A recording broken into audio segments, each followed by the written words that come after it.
what does a company look like when it invests digitally? Now, one of the great misconceptions, and one of the things I just go around and around the mulberry bush with conventional analysts on, is value investing's blind spot. They continually hammer on valuations and PE and price to sales and everything else, all of which were set up using accounting regs that reflect the economy of 100-something years ago.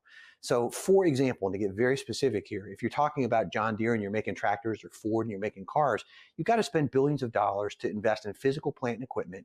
By accounting regulation, you have to amortize those. You have to capitalize those things over long periods of time, because the assumption is you have to split up the usage over those periods of time, and then they might get to sell a product. But accounting regs, the worldwide, when it comes to digital investing, you have to expense that stuff. So it is natural. The more digital a company is, the higher the PE ratio becomes. And where that matters from an investing standpoint is you have a whole bunch of people who are screaming and yelling about high valuations who don't understand that's exactly what you want to see when it comes to a company like Tesla, because every customer they add costs them almost nothing, but yet the margins are off the charts.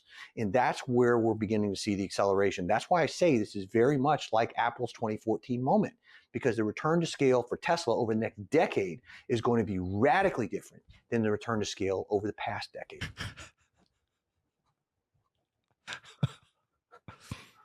Yes. Yes. I'm loving it. Okay. Oh, thank you. Thank you. It's music to our ears, because, again, we've been talking about Tesla. I like to invest in disruptive technology. I was very early, like you, and many of these tech companies like Apple.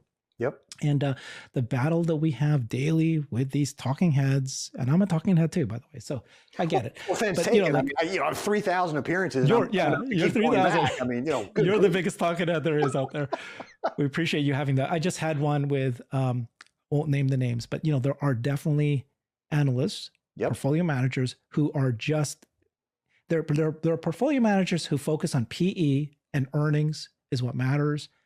Then why are they investing in Tesla? They should they're truly value investors is what they are. And you know what? They're almost inevitably a day late and a few $1 trillion short to the market. I cannot tell you. They're like How many times have you seen these guys? Oh, I can't invest in this company at $6. Palantir. Oh, Palantir's terrible at 10. Palantir's at 14. Palantir's at 50. When it gets to 80, suddenly they're going to start and initiate coverage with an $82 target. I'm like, gee, thanks a lot, guys. Where were you at reasons 6? Why? And so the way you explained it, I thought it was very well done. So you said return to scale. So the difference is that every investment that they make today, the cost expenses, it's going to be zero, because every new customer is nothing to them anymore once they made those expenses. So that's why they deserve high PEs. Right. And in plain English, right? I mean, to really cut to the chase here, they can change a few lines of code and add $1 billion to the top line. That's what return to scale really is. Can I have that clip? That's a great clip. You can have that clip. Just give me credit for it. When I said, no, you gave me the... You bet. But that's the difference. Clip. That's the difference. Yeah. People, the classic valuation analysts, right?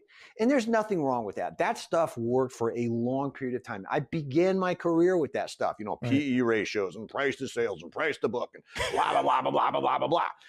It's taught as dogma today, but what people don't realize is that stuff is like bringing a knife to a gunfight. It doesn't work anymore. You've got to change your methods and your thinking if you're going to invest in tomorrow's economy. If you want to invest in the way things have been for the last 100 years, knock yourself out. Just don't be complaining when everything else runs up 600% and you're sitting there with 2.